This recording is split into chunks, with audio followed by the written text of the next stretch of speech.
Good morning to all of you. पिछले class में हम लोग स्फेरिकल मिरर पढ़े थे। दो प्रकार का होता है स्फेरिकल मिरर। दिखाता हूँ। देखिए एक्चुअल में क्या होता है, मिरर जो है दो प्रकार का होता है। मिरर कितने प्रकार का होता है, रिकैप कर देता हूँ। एक्चुअल में मिरर मतलब दर्पण दो प्रकार का होता है। एक होता है plane mirror,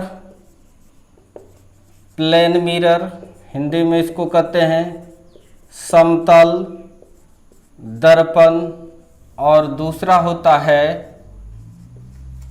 curved mirror. Reflection भी तुम्हारा दो प्रकार का था, एक रेगुलर रिफ्लेक्शन और दूसरा इरेगुलर रिफ्लेक्शंस। रेगुलर रिफ्लेक्शंस के लिए प्लेन सरफेस चाहिए, इसीलिए प्लेन मिरर पढ़ लिए हम लोग, तो रेगुलर रिफ्लेक्शन भी कंप्लीट हो गया। दूसरा डिफ्यूज रिफ्लेक्शन या इरेगुलर रिफ्लेक्शंस के लिए कर्व चाहिए, सरफेस। सरफेस कैसा चाहिए, कर्व चाहिए, तो इसलिए हम लोग कर्व मिरर पढ़ते हैं। इसमें ये दो प्रकार का होता है, एक होता है स्फेरिकल मिरर, दूसरा होता है पैराबोलिक मिरर, और तीसरा होता है एलिप्टिकल मिरर। तो मिरर कितने प्रकार का होता है, आंसर क्या है, दो प्रकार का। एक प्लेन मिरर होता है, दूसरा कर्व मिरर होता है। कर्व मिरर तीन प्रकार का होता है, एक तो स्फेरिकल मिरर गोलीय दर्पण, दूसरा पैराबोलिक मिरर परवलयीय दर्पण, और तीसरा एलिप्टिकल मिरर दीर्घवृत्ताकार दर्पण।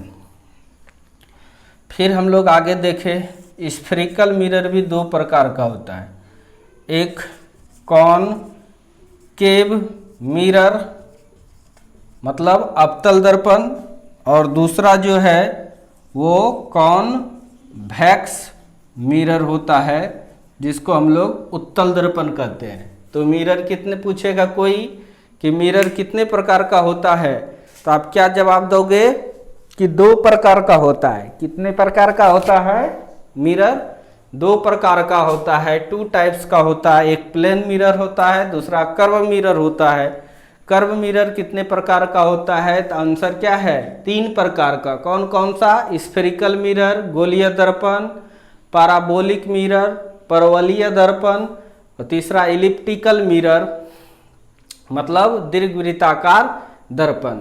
अब स्फेरिकल मिरर कितने प्रकार का होता है, तो आंसर है दो प्रकार का। कौन कौन सा, कॉनकेव मिरर और कॉन्वेक्स मिरर। तो प्लेन मिरर हम लोग कंप्लीट पढ़ लिए थे, स्फेरिकल मिरर का विस्तार है इसमें, पैराबोलिक मिरर थोड़ा बहुत इंट्रोडक्शन आएगा, एलिप्टिकल मिरर का भी थोड़ा बहुत इंट्रोडक्शन आएगा। ये सब कर्व मिरर है। अब हम लोग डिफ्यूज रिफ्लेक्शन पढ़ने वाले हैं। अब हम लोग डिफ्यूज रिफ्लेक्शन पढ़ने वाले हैं। रेगुलर रिफ्लेक्शंस या स्पेकुलर रिफ्लेक्शंस कंप्लीट हो गया, चूंकि प्लेन मिरर कंप्लीट हो गया। रेगुलर रिफ्लेक्शंस और स्पेकुलर रिफ्लेक्शंस के लिए प्लेन सरफेस चाहिए था। तो अब हम लोग चलते इमेज बनाने के लिए सीखेंगे। Image formation by spherical mirror. गोलीय दर्पण द्वारा निर्मित प्रतिबिंब, गोलीय दर्पण कैसा प्रतिबिंब निर्मित करेगा, इसके बारे में हम लोग सीखेंगे तो स्फेरिकल मिरर दो प्रकार का है, एक तो कॉनकेव मिरर, दूसरा कॉन्वेक्स मिरर।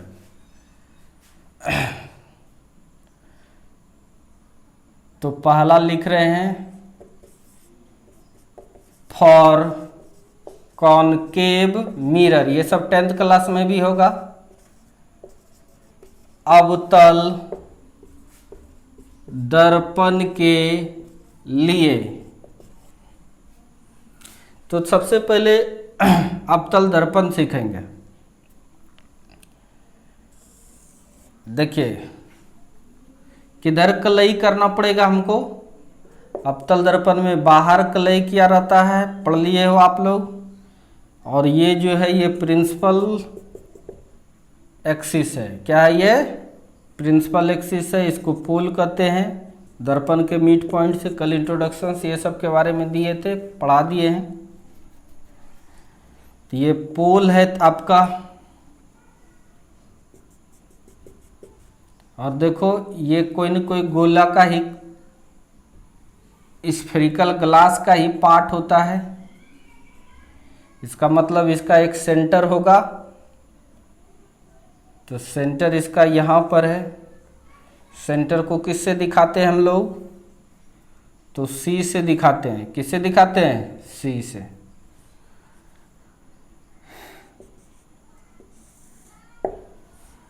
अब देखिए और सी यानी वक्रता केंद्र और फोकस के बीच में जो है, वक्रता केंद्र और पोल के बीच में जो है वो फोकस होता है। क्या होता है वो? फोकस। यानी इस मिरर के कारण आपको इमेज बनाना है। क्या बनाना है आपको? इमेज बनाना है। तो देखिए कितना केस हो सकता है। एक तो अनंत, इन्फिनिटी। पहला केस में ऑब्जेक्ट को आप इन्फिनिटी पर रख सकते हो, बहुत दूर, जैसे सन है, स्टार है, मून है, उतनी दूर। दूसरा कहाँ? इन्फिनिटी और सी के बीच में कहीं पर भी। तो दो पोजीशन आ रहा है इसमें। पहला इन्फिनिटी पर, दूसरा इन्फिनिटी और सी के बीच कहीं पर भी रख सकते हो। तीसरा एक नया रेफरेंस आया, सी पर रख सकते हैं। चौथा रेफरेंस सी और एफ के बीच में। पांचवा एफ पर, फोकस पर। छठा फोकस और पोल के बीच में। इसका मतलब 6 पोजीशन, 6 पोजीशन हमें मिल रहा है अवतल दर्पण में। तो अवतल दर्पण में कितना पोजीशन मिल रहा है? आंसर क्या है? 6 पोजीशन मिल रहा है अवतल दर्पण में। पहला पोजीशन कहाँ पर होगा? ऑब्जेक्ट इन्फिनिटी पर होगा। दूसरा देखो, रटना नहीं, समझ में आ जाएगा। दूसरा रेफरेंस क्या है? इन्फिनिटी और सी के बीच में कहीं पर हो सकता है। तीसरा एक पर्टिकुलर सी पर हो सकता है। चौथा सी और एफ के बीच में हो सकता है। पांचवा फोकस पर हो सकता है। छठा फोकस और पोल के बीच में हो सकता है। आप कहिएगा सातवां पोल पर। अरे पोल पर क्या? मिरर को छेद करके तो नहीं रखेगा ऑब्जेक्ट को। ऑब्जेक्ट का पोजीशंस कितना हो सकता है? तो आंसर कितना है? 6 पोजीशंस हो सकता है। पहला इन्फिनिटी पर हो सकता है, दूसरा इन्फिनिटी और सी के बीच में हो सकता है, तीसरा सी पर हो सकता है, चौथा सी और एफ के बीच में ऑब्जेक्ट को रख सकते हैं, और पांचवा फोकस पर रख सकते हैं, छठा फोकस और पोल के बीच में रख सकते हैं। इसका मतलब है कि अवतल दर्पण में जो इमेज बनेगा, अवतल दर्पण यानी कॉनकेव मिरर में जो इमेज बनेगा उसकी पोजीशंस ऑब्जेक्ट रखने का 6 पोजीशन में होगा। तो 6 इमेज बनाएंगे। तो पहला नंबर लिखें तो केस फर्स्ट डालिए। केस फर्स्ट डाल रहे हैं।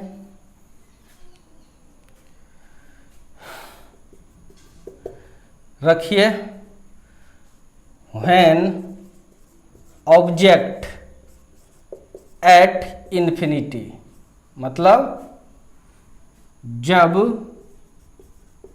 वस्तु अनंत पर हो। कहाँ पे हो?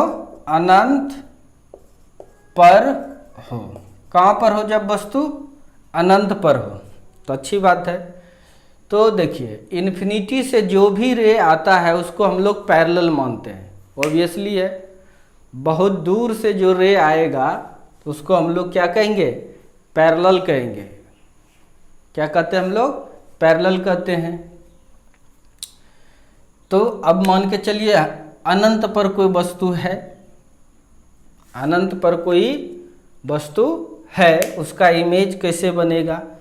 तो इमेज बनाने के लिए कम से कम कितना रे चाहिए? ऑब्जेक्ट से आता हुआ 2 रे चाहिए। वो रिफ्लेक्ट होकर जहाँ पर मिलेगा या मिलता हुआ प्रतीत होगा वहीं पर इमेज बनता है। तो ले रहे हैं।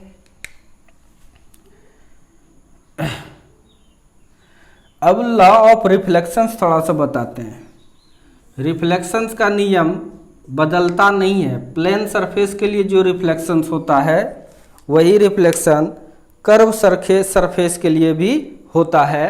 रिफ्लेक्शंस का नियम कभी बदलता नहीं है। तो रिफ्लेक्शंस 2 प्रकार का था लॉ इसका। पहला incident ray, reflected ray and normal drawn at the point of incidence, all 3 lies in same plane. और फिर angle of incidence is equal to angle of reflections. कैसे रिफ्लेक्शंस होता था?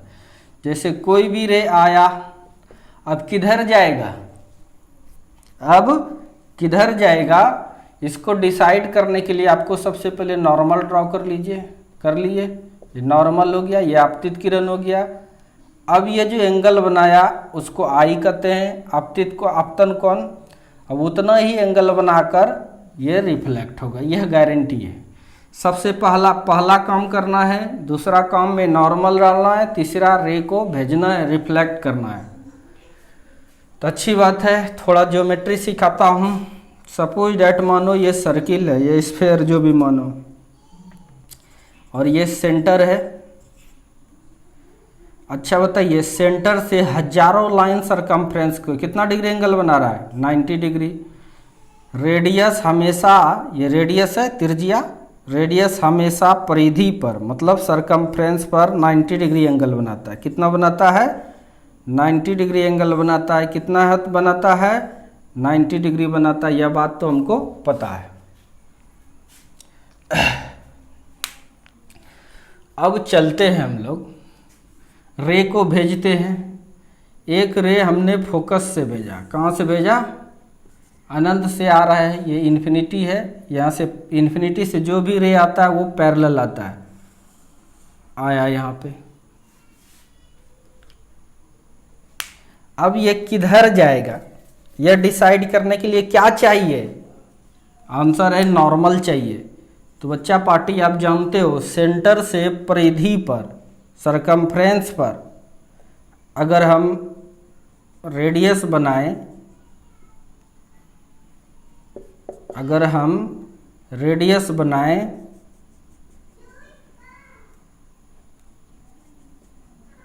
तो ये क्या नॉर्मल हो गया। ये क्या हो गया? ये नॉर्मल। आया किरण किधर जाएगा उसके लिए क्या चाहिए? दूसरा बात क्या सोचना है? नॉर्मल। तो यहां पर यह नॉर्मल मिल गया आपको। मिला कि नहीं मिला? अब नॉर्मल से जो एंगल बनाएगा उसको आई कहते हैं। ये एंगल क्या हो गया? आई। ये एंगल क्या हो गया? आई।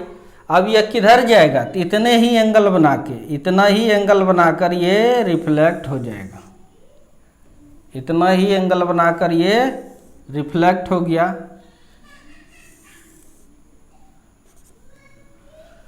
तो बच्चा पार्टी तुमको रटवा देता है। रूल्स जो है अंडर 10 क्लास में तुम रट लेते हो कि कोई भी किरण अगर फोकस होकर दर्पण पर टकराती है तो रिफ्लेक्शंस के बाद, परावर्तन के बाद मुख्य अक्ष के समांतर गुजर जाती है। क्यों गुजरा? आज दिखाई दिया तुम्हें। इसी चीज को, ये एंगल ऑफ इंसिडेंट और ये रिफ्लेक्शंस हो गया एंगल ऑफ रिफ्लेक्शंस, इसी चीज को बुक में गोपनीय कर देता है। इसीलिए टीचर को समझ में आता नहीं है, इसलिए टीचर को समझ में आता नहीं है और वो अपने मन से ऐसे करके और ऐसे जब गुजर जाता है तो बस ये नियम बना देता है, ये नियम बना देता है, रटवाता है बच्चे से कि कोई भी किरण अगर फोकस होकर दर्पण पर टकराती है तो परावर्तन के बाद वो मुख्य अक्ष के पैरेलल चली जाती है। आप रटना नहीं है क्यों गई पैरेलल, आपको समझ में आ गया। चलिए अच्छी बात है। तो ये इमेज फॉर्मेशंस के लिए कम से कम 2 रे चाहिए, बाकी हजारों रे भेज लेंगे तो उसी जगह इमेज बनेगा, कहीं कोई दिक्कत नहीं है। तो एक रे और भेज रहे हैं, दूसरा रे मानो सेंटर ऑफ कर्वेचर से भेजे, पैरेलल रे है। अब बताइए रे इंसिडेंट कर गया यहाँ पे, अब किधर जाएगा, उसके लिए क्या चाहिए, फिर से देखिए लॉ ऑफ रिफ्लेक्शंस आया, किधर जाएगा, उसके लिए चाहिए नॉर्मल, जो एंगल बनाया वही एंगल बना के चला गया। अगर रे ऐसे आया, अब नॉर्मल से क्या एंगल बना रहा है 0 डिग्री, तो लौटेगा भी क्या 0 डिग्री। उसी टाइप से सेंटर ऑफ कर्वेचर से आया यहाँ पर इंसिडेंट किया, अब किधर जाएगा, उसके लिए क्या चाहिए नॉर्मल, नॉर्मल यही है, नॉर्मल से आने वाला कितना बना रहा है 0, तो जाने वाला भी क्या बनाएगा 0। अर्थात वक्रता केंद्र से सेंटर ऑफ कर्वेचर से जो भी किरण आकर दर्पण पर टकराती है,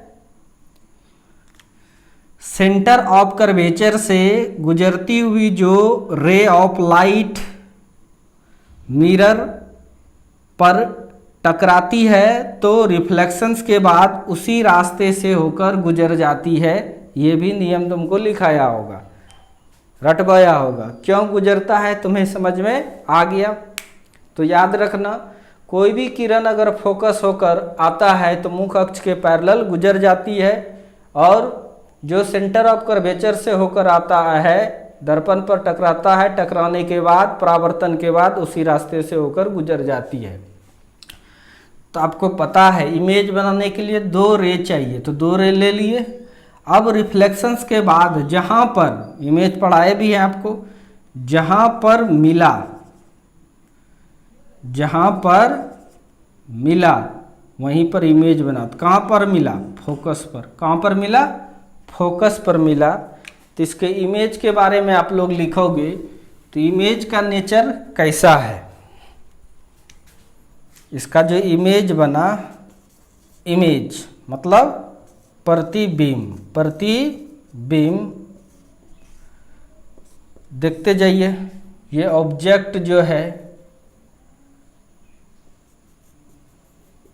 बहुत बड़ा है, ऑब्जेक्ट जो है, इसको मिटाता हूं,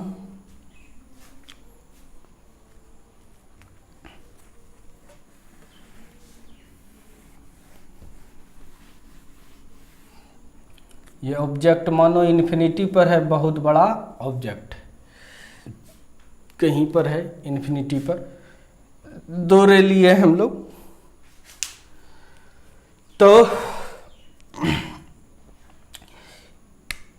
तो ये ऑब्जेक्ट है और ये तुम्हारा क्या बना, इस फोकस पर, फोकस पॉइंट पर तुम्हारा इमेज बना। क्या बना, इमेज।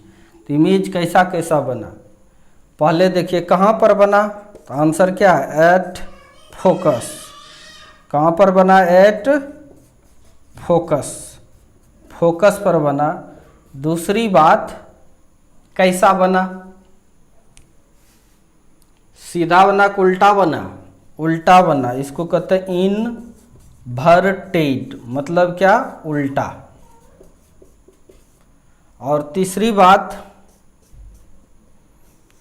ऑब्जेक्ट से छोटा बना कि बड़ा बना, तो आंसर क्या है, छोटा, वेरी स्मॉल, बहुत छोटा, वेरी स्मॉल मतलब बहुत छोटा बना।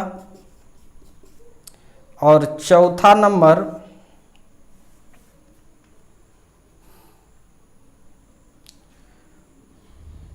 हो गया फोकस पर बना। कहाँ बना, तो फोकस पर बना। सीधा बना कि उल्टा, तो जवाब क्या है? उल्टा बना। छोटा बना,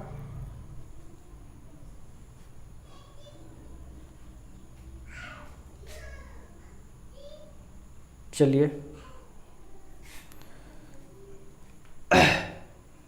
तो इसको नोट कीजिए।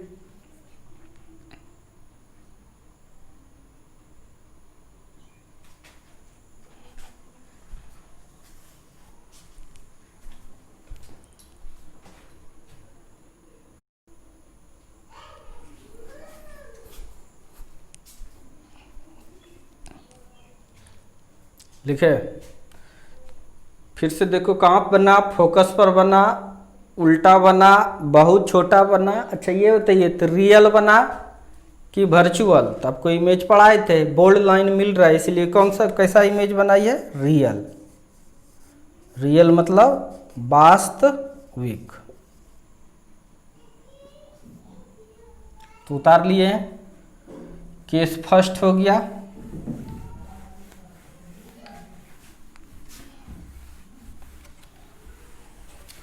तो सोच के बताइए केस सेकेंड।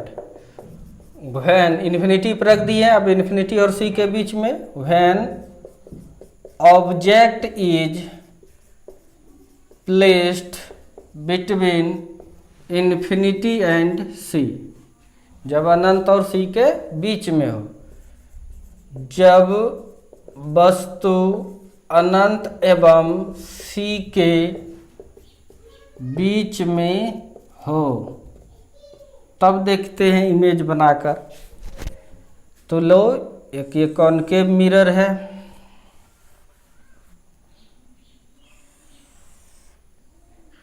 ये कॉनकेव मिरर है। मिड पॉइंट जो है उसको पोल कहते हैं। ये प्रिंसिपल एक्सिस हो गया आपका। ये सेंटर ऑफ कर्वेचर है, और इसके आधी दूरी जो होगा उसको हम लोग फोकस कहते हैं। क्या कहते हैं इसको हम लोग? फोकस। और ये सेंटर ऑफ कर्वेचर है। अब इधर चलिए सेकेंड केस। केस सेकेंड, पहला हम लोग इन्फिनिटी पर ऑब्जेक्ट को रखे थे, तो इमेज बना फोकस पर। अब इन्फिनिटी और सी के बीच में रखेंगे। When object is placed between infinity and C, जब वस्तु को अनंत एवं सी के बीच रखा हो।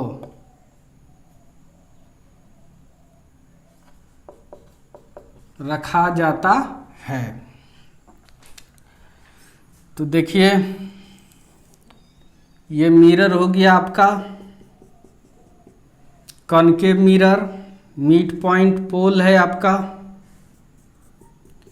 Principal axis, centre of curvature, इसके मिडिल में एफ फोकस। अब रखिए कोई ऑब्जेक्ट को, तो ये ऑब्जेक्ट एक रखे, इमेज बनाना है। क्या करना होगा? रे कम से कम 2 भेजिए। पहला रे भेजे टॉप से प्रिंसिपल एक्सिस के पैरेलल, किधर जाएगा? नॉर्मल चाहिए, सेंटर से लाइन ड्रॉ कर देंगे, सेंटर तक सरकमफ्रेंस से। तो ये लाइन आपका नॉर्मल हो जाएगा।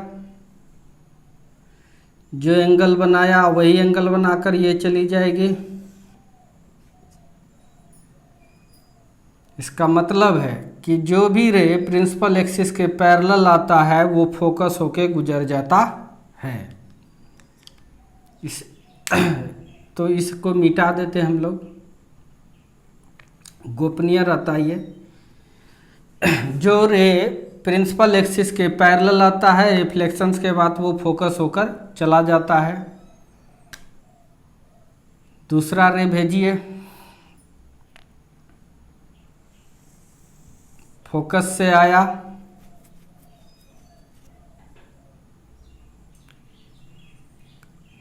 नॉर्मल ड्रॉ करोगे, जो एंगल बनाया वही एंगल बनाकर ये चला जाएगा। इस चीज़ को मिटा देते हैं हम लोग।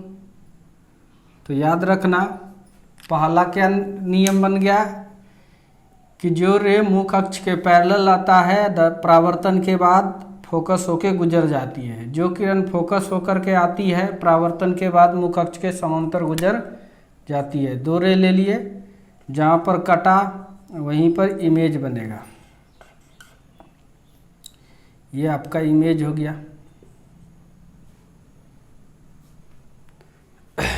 तो नेचर कैसा हुआ इमेज का?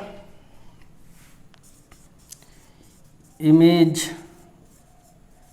प्रतिबिंब।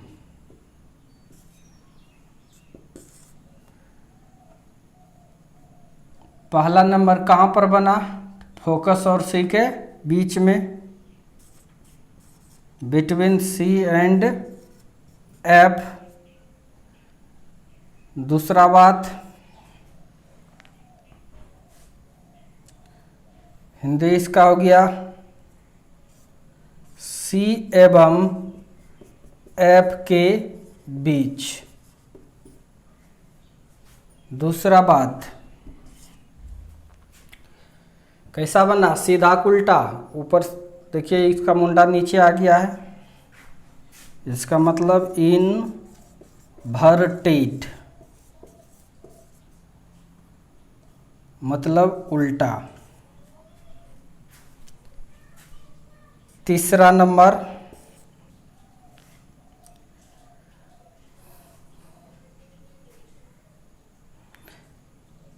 रियल बना या वर्चुअल। बोल्ड लाइन कटा है, इसका मतलब रियल।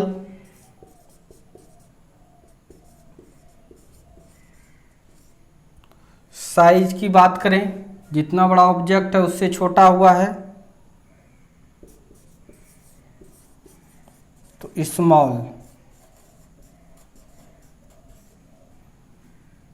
वीडियो पॉज करके लिखिए।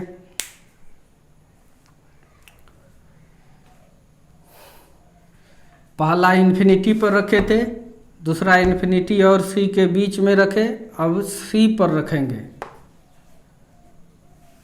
अब हम लोग केस थर्ड में सी पर रखेंगे। When object is placed at C, when object is placed at C, जब वस्तु को सी पर रखा जाए, सी पर रखेंगे तब कैसा इमेज बनेगा?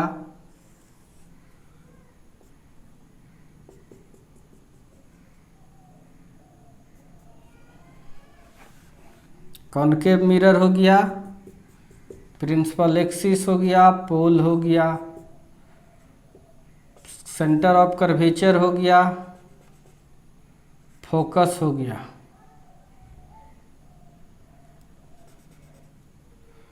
सी पर रखो ऑब्जेक्ट को,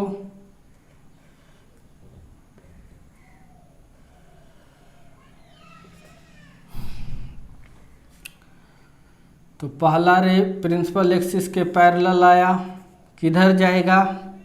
नॉर्मल चाहिए तो यहाँ से खींचेंगे ये नॉर्मल, जो एंगल ये बनाया उतना ही एंगल बनाएगा, यानी ये फोकस होकर के चला जाएगा। दूसरा रे जो फोकस से आएगा वो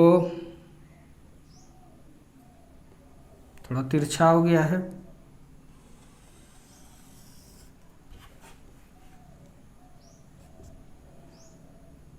मुख्य अक्ष के पैरेलल चला जाएगा, नॉर्मल ड्रॉ कर लेना उसी टाइप से।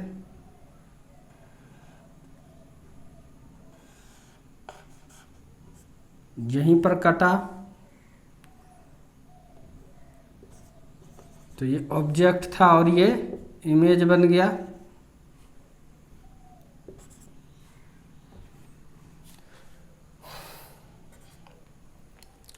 तो इमेज के बारे में, कहाँ पर इमेज बना,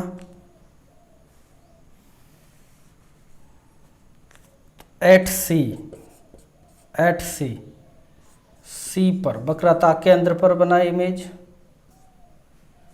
दूसरा रियल बना के इन्वर्टेड, सॉरी इरेक्ट बना या इन्वर्टेड, तो मुंडा ऊपर है नीचे आ गया, इसका मतलब इन्वर्टेड बना। रियल बना या वर्चुअल, बोल्ड लाइन आके कटा है, रियल ही रहेगा। साइज जो ऑब्जेक्ट का है वही इमेज का है, तो साइज में क्या लिखेंगे, same size.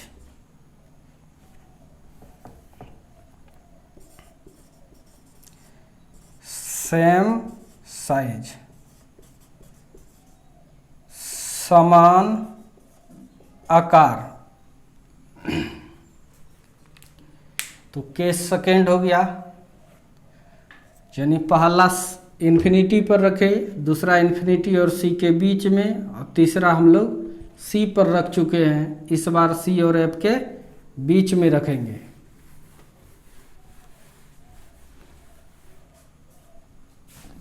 When object is placed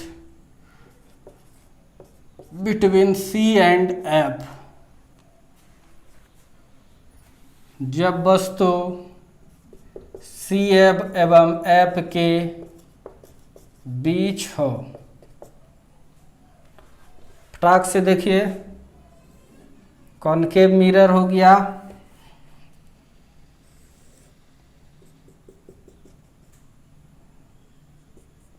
principal axis, ये pole, centre of curvature, focus. Object को रखे सी और एफ के बीच में, पहला रे पैरेलल आया, वो फोकस होकर चला जाएगा, नॉर्मल ड्रॉ करके चेक कर लोगे, फोकस होकर के चला गया। दूसरा पोल पर आया, किधर जाएगा, तो ये खुद नॉर्मल है, जो एंगल बनाया वही एंगल बनाकर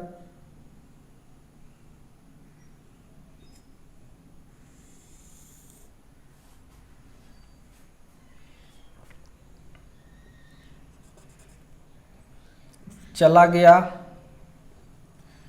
जहाँ कटा वहीं पर इमेज बना,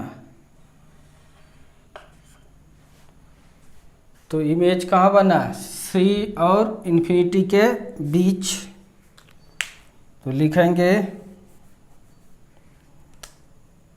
बिटवीन सी एंड इन्फिनिटी, सी और अनंत के बीच में, ये अनंत हो गया।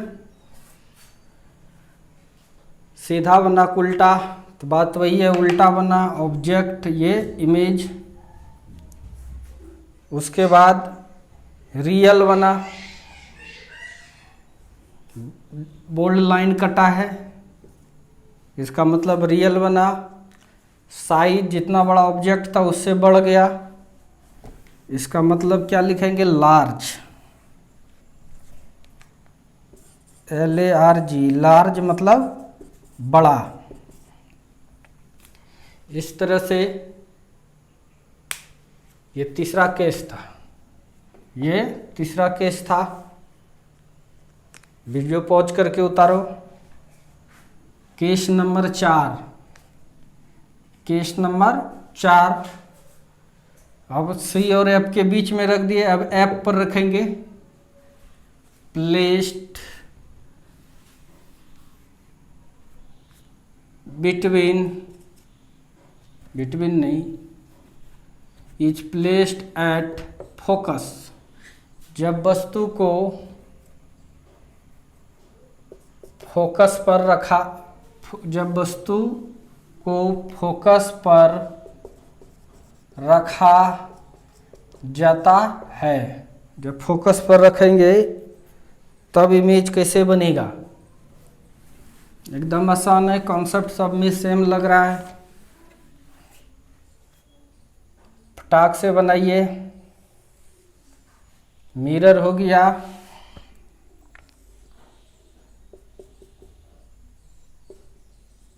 कॉनकेव मिरर,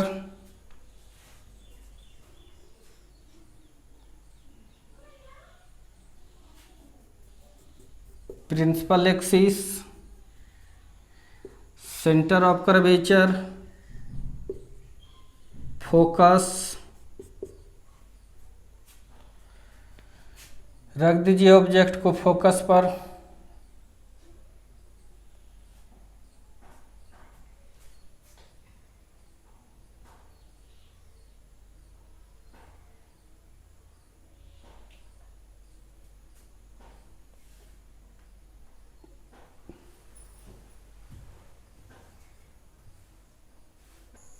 नंबरिंग देख लेना, ये 5 नंबर होगा। अब फोकस पर रखे हम लोग, किधर बनेगा तो एक रे पैरेलल भेजो जो फोकस होकर के चला जाएगा। दूसरा पोल पर टकरा रहे हैं, ये खुद नॉर्मल है, जो एंगल बनाया वही एंगल से ये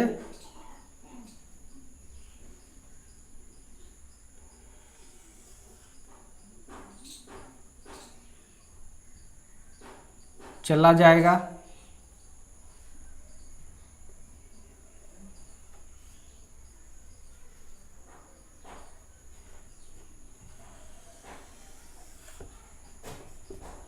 इसका मतलब इधर कहीं मिल नहीं सकता है, पीछे भी बढ़ाऊं तो फिर भी नहीं मिलेगा, ये अनंत पर मिलता हुआ प्रतीत होगा। इसलिए इमेज कहाँ बनेगा,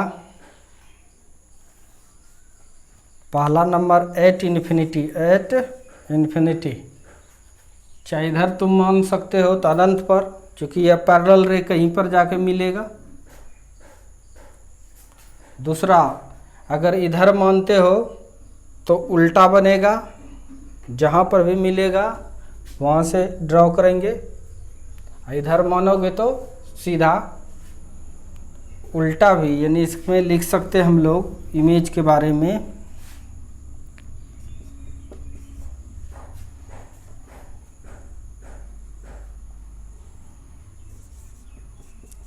आइदर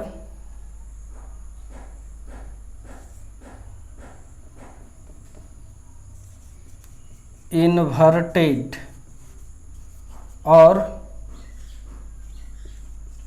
इरेक्ट, उल्टा या सीधा। तीसरा नंबर,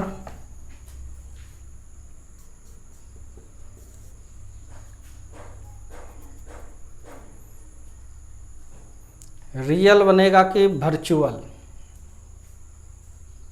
अगर इधर आता है बोल्ड लाइन मिलेगा तो रियल, उल्टा जब बनेगा तो आप कह सकते हो रियल, और अगर सीधा कंसीडर करोगे तो चलिए, अगर इन्वर्टेड कंसीडर करोगे तो रियल बनेगा, अगर इरेक्ट कंसीडर करोगे तो वर्चुअल, यानी वास्तविक या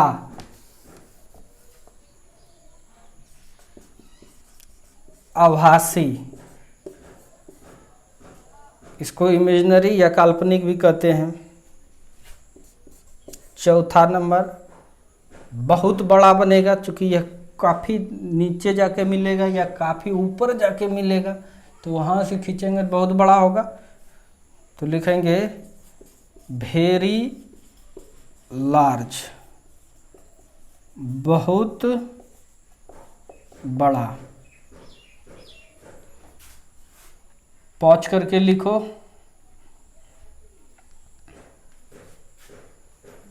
अब छठा नंबर, व्हेन ऑब्जेक्ट, अब छठा फोकस पर आ गया, फोकस और पोल के बीच में।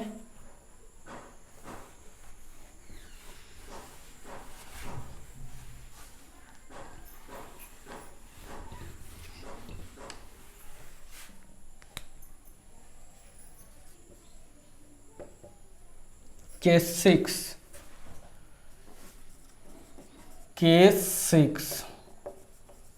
when object is placed between F and P, जब वस्तु फोकस एवं पोल के बीच स्थित हो।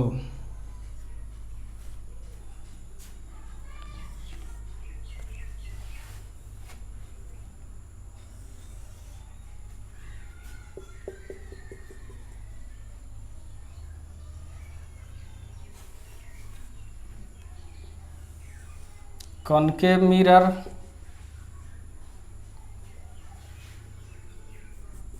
प्रिंसिपल एक्सिस, ये पोल, सेंटर ऑफ कर्वेचर, बीच में फोकस, ऑब्जेक्ट रखे, एफ और पी के बीच में पहला रे पैरेलल भेजे, वो फोकस होकर के गुजर जाएगी, दूसरा रे पोल पर टकराए, जो एंगल बनाया वही एंगल बनाकर इधर चली जाएगी। इधर तुम यह दोनों रे फैलते जा रहा है, इसीलिए इधर इमेज नहीं बन सकता है। अगर आई लगाओगे इधर से देखेगा तो लगेगा कि यह लाइट यहाँ से आ रहा है, इसका मतलब यहीं पर इमेज बना, ये बना आपका इमेज। तो इस केस में इमेज सीधा बना, जैसा ऑब्जेक्ट था वैसा बना। कहाँ बना? बिहाइंड द मिरर, मिरर के पीछे, बिहाइंड द मिरर, दर्पण के पीछे, बिहाइंड द मिरर मतलब दर्पण के पीछे। दूसरा नंबर,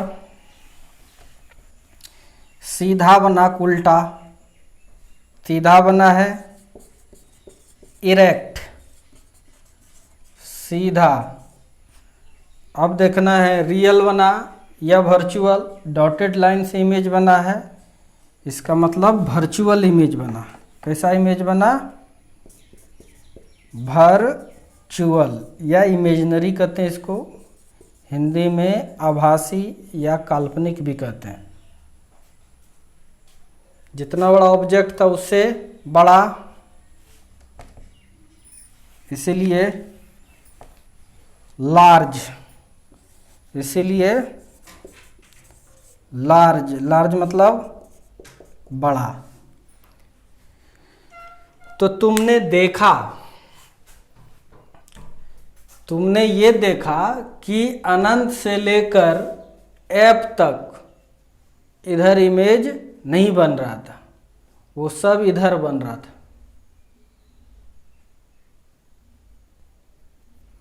और इधर जितना बन रहा था वो सब रियल इमेज था। रियल इमेज को देखने के लिए स्क्रीन चाहिए, पर्दा चाहिए। आप अगर वहाँ खड़े हैं और पर्दा नहीं है तो वह इमेज आपको दिखेगा नहीं। और वर्चुअल इमेज को देखने के लिए वर्चुअल इमेज को देखने के लिए स्क्रीन की ज़रूरत नहीं पड़ता है। इसीलिए इस मिरर, ये जो प्रॉपर्टी कॉनकेव मिरर में देखा, इसी प्रॉपर्टी के आधार पर इसको सेविंग मिरर के रूप में यूज किया जाता है। दाढ़ी बनाने के लिए इस मिरर का उपयोग किया जाता है अवतल दर्पण का। चूँकि फोकस पर अगर कुर्सी लगा देगा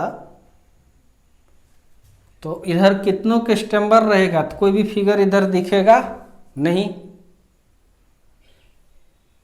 फोकस पर लगा दिया, इसी जगह बाल काटने वाला या सेविंग करने वाला नाई और कस्टमर दोनों है प्रेजेंट, तो यही दोनों का केवल मिरर में चेहरा दिखेगा। उधर जो भी कस्टमर है उसका चेहरा नहीं दिखेगा और दिखना भी नहीं चाहिए। सबका अगर दिखेगा तो कन्फ्यूज कर जाएगा। सबका चेहरा अगर मिरर में दिखेगा तो काटने वाला कन्फ्यूज कर जाएगा। इसलिए इसी प्रॉपर्टी के आधार पर अवतल दर्पण को दाढ़ी बनाने के लिए उपयोग किया जाता है। क्या कि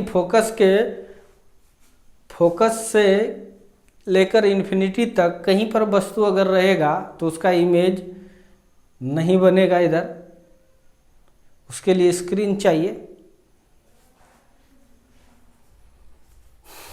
तो समझ में आ गया। अब हम लोग उत्तल दर्पण के लिए बनाएंगे।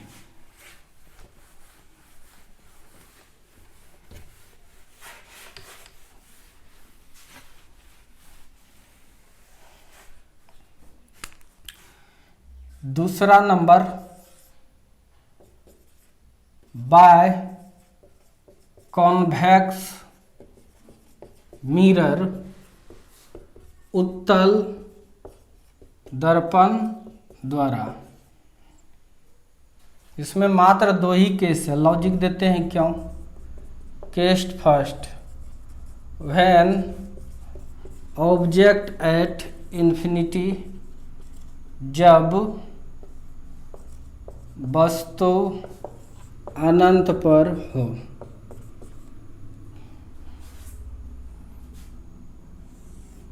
देखिए अंदर से क्ले कर दिए तो कॉन्वेक्स मिरर हो गया उत्तल दर्पण। प्रिंसिपल एक्सिस, इसको कहते हैं पोल।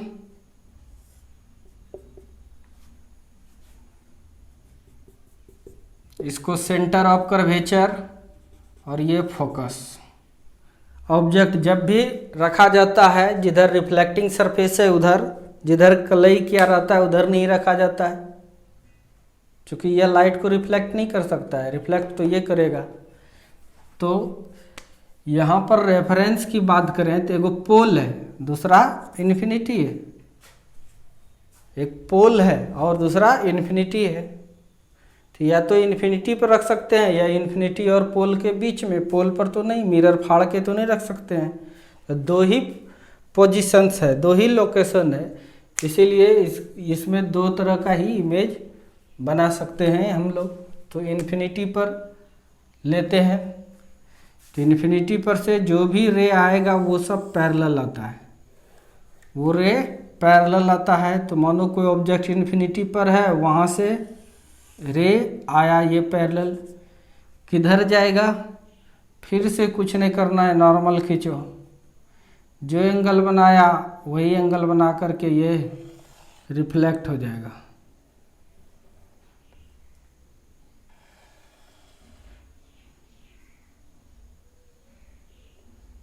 जो एंगल बनाया उसी एंगल बनाकर ये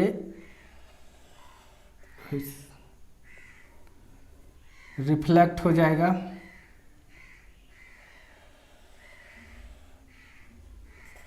चलो समझ लेना उतना। फिर एक पैरेलल रे भेजे, फिर से ये नॉर्मल खींचेंगे, जो एंगल बनाया वही एंगल बना करके ये रिफ्लेक्ट हो जाएगा। तो ये नॉर्मल को हम लोग दिखाते नहीं हैं, फिगर बुक में गोपनीय रहता है। अब तो इधर कहीं मिल नहीं सकता है, तो आँख लगाओगे, उसको लगेगा कि यह किरण यानी फोकस पर बना। कहाँ पर बना? फोकस पर। तो इमेज के बारे में लिखेंगे, कहाँ बनता है? At focus, at focus, focus पर। सीधा बना, उल्टा, सीधा बना, वर्चुअल बना, डॉटेड लाइन है, छोटा बना बड़ा, बहुत छोटा पॉइंट ऐसा है, इसलिए वेरी स्मॉल या डिमिनिश्ड, डिमिनिश्ड, वेरी स्मॉल भी लिख सकते हो, बिंदु नुमा। अब देखिए, अब इन्फिनिटी और पोल के बीच में ही रख सकते हैं कहीं पर। तो केस दूसरा, केस सेकंड,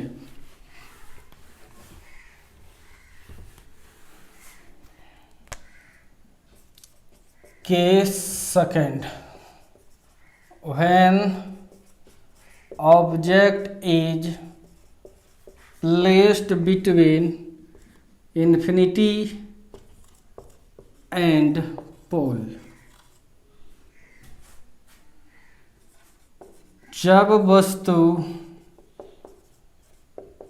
अनंत एवं पोल के बीच रखा हो। बड़ा आसान है, बना दिए। उत्तल दर्पण हो गया, प्रिंसिपल एक्सिस ये पोल, ये सेंटर ऑफ कर्वेचर ये फोकस, ये इन्फिनिटी हो गया। ये पोल के बीच में कहीं पर ऑब्जेक्ट को रखो। सपोज डैट यहाँ पर रख दिए ऑब्जेक्ट,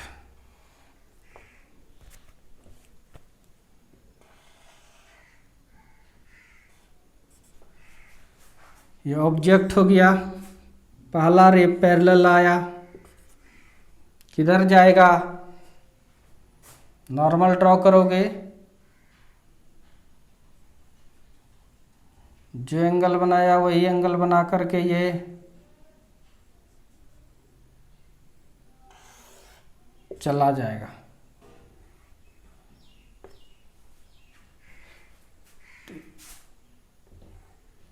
तो दूसरा रे पोल पर टकराए, जो एंगल बनाया वही एंगल बना करके ये रिफ्लेक्ट कर जाएगा। ना तो यह रे अभी ऊपर और ये इधर कभी मिल नहीं सकता है, इसलिए इसको पीछे बढ़ाए और इसको पीछे बढ़ाए। जहाँ पर कटा वहीं पर इमेज बना। ये हो गया आपका इमेज। इमेज कहाँ पर बना? पोल और एफ के बीच में, बिटवीन पोल एंड फोकस। ध्रुव तथा फोकस के बीच में बना, सीधा बना, वर्चुअल बना, डॉटेड लाइन से बन रहा है। डिमिनिश नहीं, छोटा बना। क्या बना?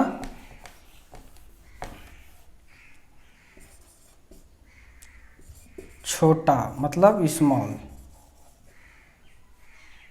अब तुम देखो, उत्तल दर्पण पे इन्फिनिटी पर था बहुत दूर में, तो जीरो, सॉरी बहुत छोटा बना।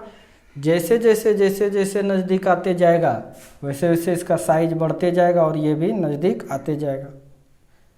ये प्रॉपर्टी को दिमाग में रखते हुए ही इस मिरर का उपयोग ड्राइवर मिरर, जिसको साइड मिरर के रूप में यूज किया जाता है, उसके लिए करते हैं।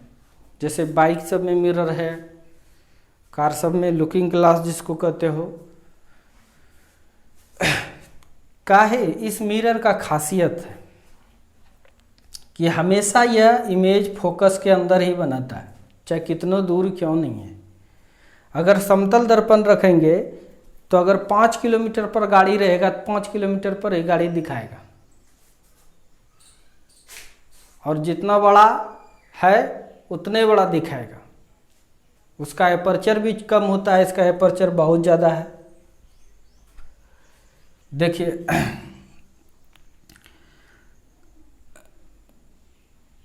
दूर में रहेगा छोटा दिखता है, जैसे जैसे नज़दीक आएगा बड़ा दिखेगा। जब ओवरटेकिंग होगा यानी क्रॉस करेगा गाड़ी, तो उस समय जितना बड़ा ऑब्जेक्ट था उतना बड़ा दिखाएगा, कोई परेशानी नहीं है।